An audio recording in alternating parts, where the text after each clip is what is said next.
Hello, I'm Amy and this is A-Star Reads, and today I'm going to be doing my Great British Bake Off book recommendations. Week 2. Last week, week 1 was so much fun doing Cake Week. A lot of people love this show. It's very popular right now, and we're currently in season 12. So what better way to honor it than to do book recommendations for each episode? This wonderful idea actually came about from Ruby Red, and she did it a little differently, but I am taking her idea and kind of running with it. So please make sure you go check out her video. She said that if I continue on this series, she'll probably try and read one of each week's books from my series, so that would be fun. That would be so much fun. I'll be interested to see which one she picks from each week. If you have not watched Biscuit Week, which is week 2 of Great British Bake Off, go watch it now, come back, watch this video after you've finished, because I will be spoiling it, so I don't want to ruin the experience for you. It was really good, of course, as all the episodes are on Great British Bake Off. And with Biscuits Week, we're talking about cookies. So here in the US, we call them cookies. In the UK and other places, they call them biscuits. I know that they use the term cookies as well, but it's a slightly different meaning, I think, but I'm not positive. I don't know enough about the nuanced differences of cookie and biscuit to be able to give you a full explanation of that. But what I see on the Biscuits Week is what here in the US we would be calling cookies. I love cookies. It's one of my favorite desserts of all time. I don't know if I have a favorite. In the past I would have said maybe peanut butter, but I love so many different types of cookies that it's hard to come up with a favorite. Anyways, I'm excited about this week, obviously, because it's one of my favorite desserts, but I'm also excited because I had just as much fun coming up with book recommendations for the different prompts for week 2 as I did with week 1. First, we're going to talk about the signature challenge, which is the very first challenge they do on the show, and for this, they were supposed to make brandy snaps. And brandy snaps are an interesting one because we don't get them as much here in the US, but they're kind of like a mix between a Florentine and a Tuile because they're a little more crunchy, but they're like thin and brittle like a Tuile would be. Obviously, it's called brandy snaps. I think they're usually made with brandy, but they don't have to be. And they're crispy. You can shape them and mold them so you can put stuff in them. So how I went with this as a theme was I was thinking of brandy being more of a rich alcoholic beverage, and I think of brandy, I think of wealthy people. I don't know why, but I do. And then snaps, like brandy snaps are really delicate. They're easy to break. They fall apart really easily if you're not careful. If you put the wrong filling in them, they'll melt in a sense, and they're delicate. They're delicate, but they have a nice crisp crunch snap if they're done correctly. So for this, I'm actually gonna go with one of my new favorite series, and that is the Crazy Rich Asians series by Kevin Kwan.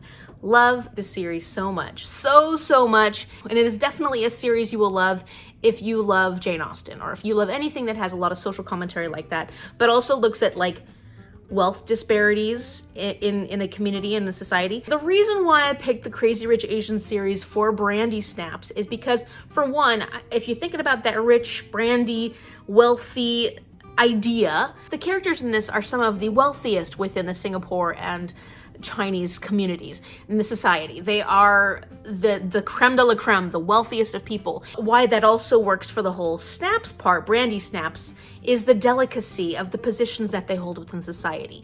It's very easy to embarrass yourself, mess things up. There's so many instances in these books where people go from up here all the way down because they have done something that is taboo within society, they have done something that has embarrassed their whole family line, or you find out that their family line isn't what it was supposed to be. I feel like it's easy to break. It's easy to break these people, it's easy to break their positions within society. Also, if you think about that snap, you think about that bite, there are so many instances in this series where people are just backstabbing each other. They're like sharp personalities. There are sweet moments, and so like brandy snaps are sweet, but really it's pretty biting and pretty sharp. I think this is a great combination. I was like really proud of myself with this one. I'm like, oh, you're so clever, Amy. and modest. Anyways, you can tell I'm overly excited. So next we go on to the technical challenge, and this is where Prue and Paul actually give the bakers a challenge, something they've never seen before, ever made before, and they give them like limited instruction as to how to make it. So For this signature challenge, they were supposed to make sandwiched jammy biscuits. So basically a sandwich cookie that has jam in the center. And so for this one, I actually went with a book that I rated good. I didn't rate it really, really high up, but I'm looking forward to reading more in the series just to see if my opinion of the series might change a little bit, and that is Still Life by Louise Penny. And this is a really well-loved series. The main character is Inspector Gamache. I considered it sort of a cozy mystery, and that's the reason why I compared it with the Jammy Biscuit, because on both sides surrounding the jam are these very wholesome, simplistic, traditional type cookies. And I feel like the community in Still Life, they're a very wholesome community. They are very tight-knit. It's very traditional in a lot of ways. And so I feel like the society represents those sandwich cookies. But in the center, you get the jammy biscuit, which adds a bit of flavor. And I mean, if you're being literal, it's got red in it. I think of jam, I think of reddish colors. And there's a murder that happens in this book, in Still Life.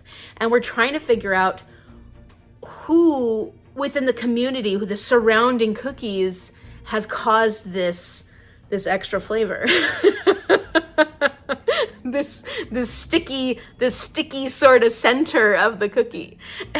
And I think this would work for like any cozy mystery, but I'm gonna go specifically with Still Life by Louise Penny because I read it recently and that was the first thing I thought of when I thought of sandwiched jammy biscuits. Next, we have the showstopper, the big reveal. So for this one, the challenge was a 3D replica of a favorite childhood toy, and you're supposed to make it with biscuits. In this case, usually people do gingerbread because it's a strong cookie that you can build big elaborate decorations with. So for this one, I kind of went with something that I thought maybe wasn't my own childhood favorite toy, but it works well for when I was a child.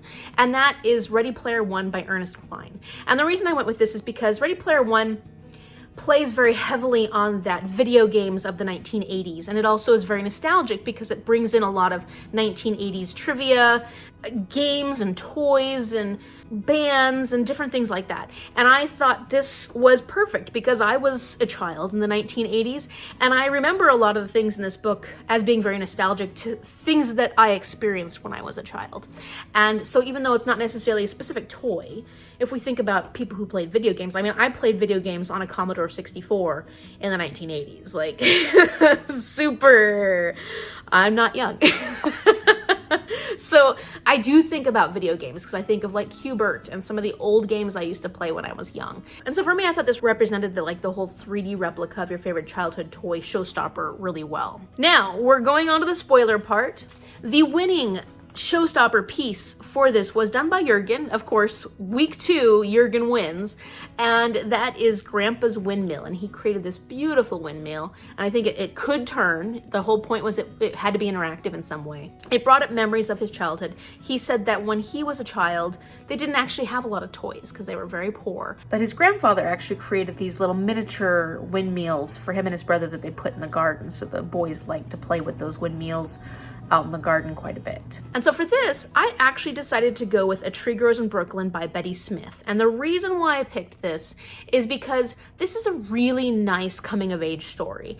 And it also talks about this young girl in Brooklyn who comes from a very poor family and they can't afford a lot of things. They can't afford toys. You see the struggles of these children, but they also find beautiful moments. It gave me that same vibe that Jurgen's Windmill did, that as a child, you just find joy in like even the smallest things or things that you don't actually own or experiences that you have. So I really liked this book for this prompt. And so then finally for the losing showstopper, it's always unfortunate when we lose someone, but this week it was Jarzino and he created a tall ship.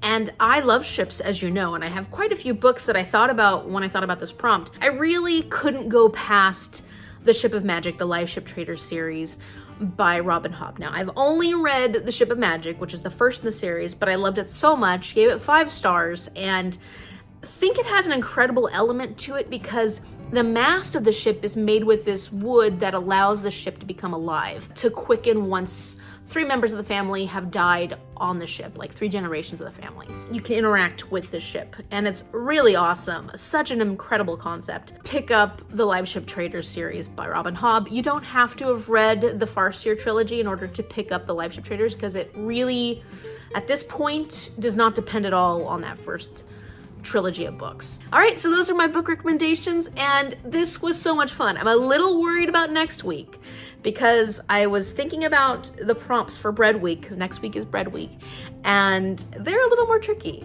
So I just gotta get creative, and I will. So I'm looking forward to that one, and that one will hopefully be out next week.